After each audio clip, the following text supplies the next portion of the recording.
એક પહાડ જે ભારત અને ભારતીય ઉપદ્વીપથી પણ ખૂબ જૂનું છે. એક પહાડ જેણે ભારતીય ભૂભાગ અને મોસમ નક્કી કરી છે.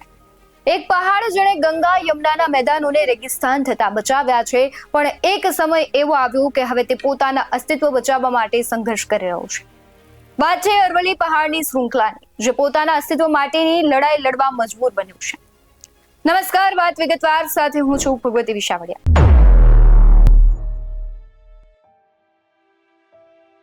જે પહાડોએ યુગોથી ગુજરાત અને રાજસ્થાનની રક્ષા કરી, જેણે રણને આગળ વધતા અટકાવ્યું અને જે આપણી સંસ્કૃતિના સાક્ષી રહ્યા, આજે એ જ અરવલ્લીના પહાડો જોખમમાં મુકાયા છે. અરવલ્લી માત્ર પથ્થરોનો ઢગલો નથી, એ તો કુદરતનું વરદાન છે. પણ અફસોસ, આજે વરદાન પર ખાણિયા માફિયાઓની નજર પડી છે અને કાયદાના કાગળો પર તેની વ્યાખ્યા બદલી નાખવામાં આવી છે. 20 નવેમ્બર 2025ના રોજ સુપ્રીમ કોર્ટની બેન્ચે અરવલ્લી ટેકરીઓ અને પર્વતમાળાની વ્યાખ્યા અંગે એક મહત્વપૂર્ણ ચુકાદો આપ્યો. સુપ્રીમ કોર્ટની બેન્ચે તેના નિર્ણયમાં ભારતના સૌથી દક્ષિણ પર્વતમાળાની વ્યાખ્યા અંગે કેન્દ્રીય પર્યાવરણ અને વન અને આબોહવા પરિવર્તન મંત્રાલયની આગેવાની હેઠળ સમિતિની ભલામણોને સ્વીકારી. ઉત્તર પશ્ચિમ ભારતમાં ફેલાયેલી 692 કિલોમીટર લાંબી અરવલ્લી પર્વતમાળાની નવી વ્યાખ્યા અનુસાર અરવલ્લી પર્વતમાળાને અડીને આવેલા જિલ્લાઓમાં સ્થિત અને આસપાસના ભૂપ્રદેશ છે, એમાં ઓછામાં ઓછી 100 મીટર ઊંચી કોઈ પણ ભૂમિ સ્વરૂપને અરવલ્લી ટેકરીઓ ગણવામાં આવશે. જો પહાડ 100 મીટરથી નીચો હોય તો તે અરવલ્લી નથી? આ સવાલ થઈ રહ્યો છે. ત્યારે સમજવા જેવી એ બાબત છે કે જો કોઈ બાળક નાનું હોય તો શું એ માણસ નથી? પહાડની ઊંચાઈ ઓછી હોઈ શકે, પણ એનું મહત્વ ઓછું નથી. આ વ્યાખ્યા કોના માટે છે? પર્યાવરણ માટે કે પછી પર્વતો ખોદીને કરોડો કમાવા માંગતા માફિયાઓ માટે? વિચારો, જો 90% અરવલ્લી સંરક્ષણની બહાર થઈ જશે તો દિલ્હીથી ગુજરાત સુધી પ્રદૂષણનું ઝેર ફેલાશે. રણ આપણી ખેતી લાયક જમીનને ગળી જશે. શું આપણે આવનારી પેઢીને માત્ર ધૂળ અને પથ્થરોનો જ વારસો આપવા માંગીએ છીએ? બીજી બાજુ અરવલ્લીના ખેડૂતોની જમીન પર પોલીસના બૂટ પડી રહ્યા છે. માજુમ ડેમ હોય કે પર્વતમાળાને તળેટીના ગામો, ખેડૂતની માલિકીની જમીન પર ખાનગી કંપનીઓ દાદાગીરી કરી રહી છે. જ્યારે ખેડૂત પોતાનો હક માંગે ત્યારે તેને વિકાસ વિરોધી કહેવામાં આવે છે, પણ સત્ય તો એ છે કે જે જમીન આપણું પેટ ભરે છે એને વેચવા માટે મજબૂર કરવામાં આવી રહ્યા છે. હવે જાગવાનો સમય છે. જો આપણે મૌન રહીશું તો આવતીકાલે અરવલ્લીના પહાડો માત્ર ઇતિહાસના પુસ્તકોમાં જ જોવા મળશે. આ લડાઈ માત્ર જમીનની નથી, આ લડાઈ આપણા અસ્તિત્વની છે, આપણા પર્યાવરણની છે અને આપણા આવતીકાલની છે. અરવલ્લી બચાવો, ગુજરાત બચાવો, આવા અભિયાનો પણ શરૂ થવા લાગ્યા છે. ઘણા બધા નેતાઓ છે, તેમણે તેમની પ્રોફાઇલ પણ ચેન્જ કરી નાખી છે અને ક્યાંક આ પર્વતો છે તેને બચાવવા માટેનું એક પહેલ પણ તેમણે કર્યું છે. અરવલ્લીના પહાડોમાં તમે જુઓ તો માર્બલ, ગ્રેનાઇટ અને અન્ય ખનિજોનો ભંડાર છે. આર્થિક લાભ ખાતર મોટા પાયે માઇનિંગ પ્રવૃત્તિઓ ચાલી રહી છે. તેમાં કશું ખોટું નથી અને તે જગ જાહેર છે. સુપ્રીમ કોર્ટનું જે કડક વલણ છે, છતાં અનેક વિસ્તારોમાં પહાડોનું અસ્તિત્વ ભૂસાઈ રહ્યું છે. એ સમજવું જરૂરી છે કે પર્યાવરણ માટે ખતરો કેમ છે. કારણ કે અરવલ્લીનું જે નિકંદન નીકાળવાથી રણ પ્રદેશ છે તે હવે આગળ વધશે. અરવલ્લી એ થરના રણ અને ફળદ્રુપ જમીન વચ્ચે એક દિવાલ સમાન છે. જો આ પહાડો દૂર થશે તો રણની રેતી આગળ વધશે અને ખેતીલાયક જમીન છે તે બંજર બનાવી દેશે. જે પહાડી વિસ્તારો છે, ખાસ કરીને જે પહાડો છે, તે વરસાદી પાણીને રોકીને જમીનમાં ઉતારવાનું કામ કરે છે અને જો પહાડો જ કપાશે તો જળસ્તર નીચા જશે. તો બીજી બાજુ નુકસાન એ થવાનું છે કે ગ્રીન વોલનો જે નાશ થશે, ગ્રીન વોલનો નાશ થશે તો વન્યજીવોને સ્થળાંતર કરવું પડશે. આમ પણ આપણે જોઈએ છે કે દીપડા અને અન્ય વન્ય પ્રાણીઓ છે એના રહેઠાણ છીનવાઈ રહ્યા છે, જેના કારણે માનવ પ્રાણી સંઘર્ષની ઘટનાઓ પણ વધી રહી છે. હવે તમે જુઓ કે આ નિર્ણય જે લેવાયો છે તેના બાદ આગળનો માર્ગ શું હોઈ શકે, કારણ કે નિર્ણય લેવાઈ ગયો છે, પરંતુ તેનાથી હવે બચી કેવી રીતના શકાશે?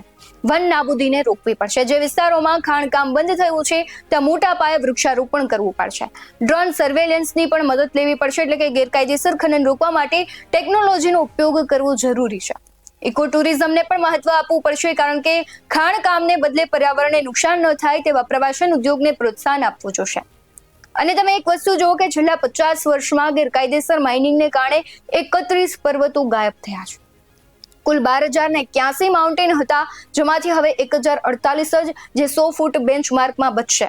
એટલે કે જે પ્રમાણે નિર્ણય લેવામાં આવ્યો છે સુપ્રીમ કોર્ટ દ્વારા, એ અરવલ્લીના જે પહાડો હતો, કેટલી ખૂબ મોટી સંખ્યામાં 12,081, એમાંથી હવે જે નિકંદન થશે, જે 100 મીટરની રેન્જમાં હશે એને જ પર્વત માનવામાં આવશે. એટલે 1048 છે એ જ હવે બચશે. મતલબ કે 90% પર્વતનો નાશ થશે અને તેને અરવલ્લીનો ભાગ નહીં માનવામાં આવે. અરવલ્લી બચશે તો ગુજરાત અને આસપાસના રાજ્યોનું પર્યાવરણ પણ સુરક્ષિત રહેશે. આમ પણ આપણે જોઈએ છે કે અત્યારે પ્રદૂષણ કેટલું વધી રહ્યું છે. એક શ્વાસ કે જે માનવ જીવનને ટકાવી રાખવા માટે ખૂબ મહત્વપૂર્ણ છે, પણ જો વૃક્ષ નહીં હોય તો એ ચોખ્ખો આપને ઓક્સિજન ક્યાંથી મળશે? અને કહેવાય છે કે માનવ જીવન છે તે પતન તરફ ધીમે ધીમે જતું જશે. અને બીજી એક મહત્વની ઘટના એ પણ છે કે 6 લાખ ઝાડ કપાવવાની સંભાવના છે. તમે બરોબર જ સાંભળ્યું છે, વિકાસના નામે વિનાશની પહેલ ફરી શરૂ થશે. મધ્યપ્રદેશના સિંગરૌલીમાં જ્યાં અદાણી અને આદિવાસી બંને આમને સામને છે, કારણ કે કોલસો અને જે જંગલની આખી લડાઈ છે તેમાં 8 ગામના લોકો છે તે બેઘર થઈ જવાના છે. આ ઘટનાની વચ્ચે એ સમજવું જરૂરી છે કે નેતાઓ છે સિંગરૌલીના વિકાસને લઈને કેવા વાયદાઓ કરતા હતા. સિંગરૌલીને સ્વિટ્ઝરલેન્ડ તો ક્યારેક સિંગાપુર બનાવવાની વાત હતી. આજે તમને એ જ વાત કરવી છે કે દેશના પાવર કેપિટલ કહેવાતા સિંગરૌલીની કાળી કહાની કેવી છે. મધ્યપ્રદેશમાં સિંગરૌલી પ્રદેશ જે વીજળીનો પર્યાય કહેવાય છે. દાયકાઓથી વીજળી ઉત્પાદનને વિકાસના પ્રતીક તરીકે રાખવામાં આવ્યું છે. ઓછામાં ઓછી 5 પેઢીઓ વારંવાર નિકાલમાંથી પસાર થઈ ગઈ છે. કોઈ ખાતરી નથી કે આ ચક્ર ક્યારે સમાપ્ત થશે, કારણ કે વીજળીના આડમાં જે વિકાસના નામે વિનાશ થઈ રહ્યો છે તેને લઈને અનેક પેઢીઓ છે તે ક્યાંક ને ક્યાંક દુઃખ સહન કરે છે. તેમને એ આખો વિસ્તાર છોડીને જવું પડી રહ્યું છે. એનસીએલે સિંગરૌલીના કોલસાનું ઉત્પાદન વધારવા માટે એક માસ્ટર પ્લાન તો તૈયાર કર્યો, જેમાં સિંગરૌલીના મુખ્ય ભાગોને હટાવીને કોલસાની ખાણકામની તૈયારીઓ ચાલી રહી છે. આ યોજના હેઠળ સિંગરૌલીના લગભગ 1 લાખ લોકોને વિસ્થાપિત કરવામાં આવશે. આ યોજના 2023 સુધીમાં પૂર્ણ થવાની સંભાવનાઓ પણ છે. આ સાથે મોરવા શહેર ભૂસાઈ જશે. મધ્યપ્રદેશનું એક શહેર જે ઇતિહાસ બની જશે અને હરસુદની જેમ હવે સિંગરૌલી છે એ જિલ્લાના મોરવામાં પણ સૌથી મોટું વિસ્થાપન થશે. આશરે 20,000 થી વધુ મકાન શહેરમાંથી જે તોડી નાખવામાં આવશે, કારણ કે અહીં કોલસાનો મોટો ભંડાર બન્યો છે. તેને લઈને એનસીએલ એટલે કે નોર્ધન કોલ ફિલ્ડ્સ લિમિટેડ એક એવો માસ્ટર પ્લાન બનાવ્યો છે કે આ પ્લાન હેઠળ કોલસા ઉત્પાદન વધારવા માટે મોરવાને હટાવવામાં આવશે. આ વિસ્થાપન 2032 સુધીમાં પૂર્ણ થવાની ધારણાઓ પણ છે. તેમાં એનસીએલનું મુખ્યાલય અને રહેણાંક વસાહત છે તેનો સમાવેશ થાય છે. કંપની આગામી 10 વર્ષમાં કોલસાનું ઉત્પાદન શરૂ કરવા માંગે છે અને આ પ્લાનને કોલ ઇન્ડિયાના બોર્ડ તરફથી પણ મંજૂરી મળી ગઈ છે. તેથી મોરવાને હવે કોઈ રાહત મળવાની આશા નથી.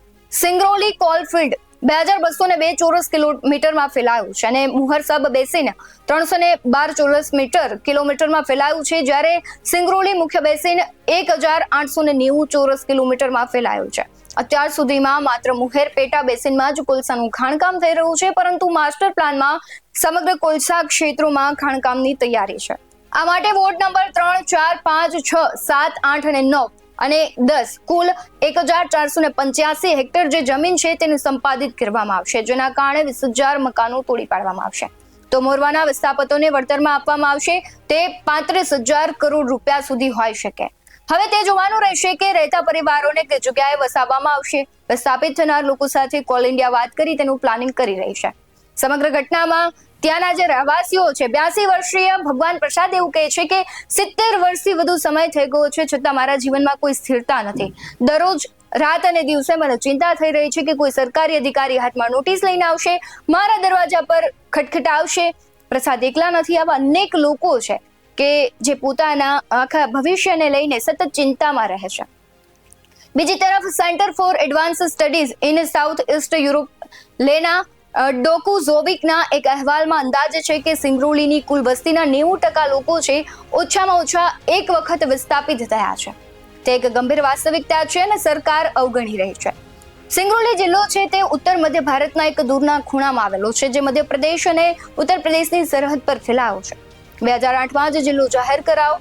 તે ગાંવ સીધીનો તહેસીલ હતો. લગભગ 1800 ચોરસ કિલોમીટરમાં ફેલાયેલો અને લગભગ 400 ગામડાઓનો સમાવેશ કરતો આ પ્રદેશ દક્ષિણ એશિયાના સૌથી મોટા કોલસા ભંડારમાંનો એકની ટોચ પર આવેલો છે. આ કોલસાએ એક ઔદ્યોગિક કેન્દ્ર બનાવ્યું છે, જેમાં રાષ્ટ્રીય થર્મલ પાવર કોર્પોરેશન અથવા એનટીપીસી, ઉત્તરી કોલફિલ્ડ્સ અને કોલ ઇન્ડિયા જેવા સરકારી માલિકીના દિગ્ગજો, Reliance Power, JP Power Ventures, Hindalco, Mahan aluminium, શાસન અલ્ટ્રા મેગા પાવર પ્રોજેક્ટ અને લેન્કો દ્વારા સંચાલિત ખાનગી ક્ષેત્રના મેગા પ્રોજેક્ટનો સમાવેશ થાય છે, પરંતુ તેની કિંમત લોકો, જમીન અને જંગલો દ્વારા ચૂકવવામાં આવી છે. ખાણો, પાવર પ્લાન્ટ અને ડેમ માટેનો માર્ગ સાફ કરવા માટે દાયકાઓથી મોટા પાયે વિસ્થાપન કરવામાં આવ્યું છે. ઘણી વખત બળજબરીથી, અલ્પ વળતર અને સ્થાનિક પ્રતિકારના કઠોર દમન દ્વારા અને આવા અનેક લોકો છે કે જેને ઉખેડીને કાઢી નાખવામાં આવે છે. હવે આગામી નિકાલ ક્યારે આવશે તેની રાહ જોવામાં લોકો છે ક્યાંક ને ક્યાંક મરવા ખાતર જીવી રહ્યા હોય તેવું દેખાઈ રહ્યું છે. ભારતના શહેરોને વીજળી આપતી લાઇટ્સ અનંત વિસ્થાપનના અંધકારમાં બનેલી છે તે દરેક ભારતીય જાણવું જોઈએ, કારણ કે જો આ વિસ્થાપન થતા નહીં રોકવામાં આવે, આમ તો સુપ્રીમ કોર્ટનો નિર્ણય આવી ગયો છે, પરંતુ આગામી ભવિષ્યમાં તમે તમારા દીકરા દીકરીઓને શું જવાબ આપશો તે કોઈ કલ્પના નહીં કરી શકે, કારણ કે જંગલો અને પહાડો બચશે જ નહીં તો શ્વાસ કેવી રીતના લેશો, અને જીવવા માટેનો શ્વાસ ખૂટશે તો માનવ છે તેનું અસ્તિત્વ પણ ખોરવાશે. કદાચ માણસનું અસ્તિત્વ જ નહીં રહે. સમગ્ર ઘટનામાં તમારું શું માનવું છે? હાલ વાત વિગતવારમાં બસ આટલું જ.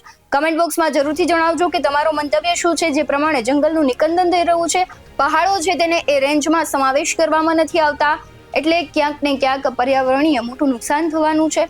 જે પણ તમારું માનવું હોય કમેન્ટ બોક્સમાં જરૂરથી જણાવજો. બાકી આવા જ બધું અહેવાલો સાથે ફરી મળતા રહીશું. તમે અમારી યુટ્યુબ ચેનલને સબસ્ક્રાઇબ કરવાનું, અમને ફેસબુક અને ઇન્સ્ટાગ્રામ પર ફોલો કરવાનું ભૂલશો નહીં. બાકી અવનવી અપડેટ્સ મેળવવા માટે આપ જોતા રહો BS19 ન્યૂઝ. નમસ્કાર.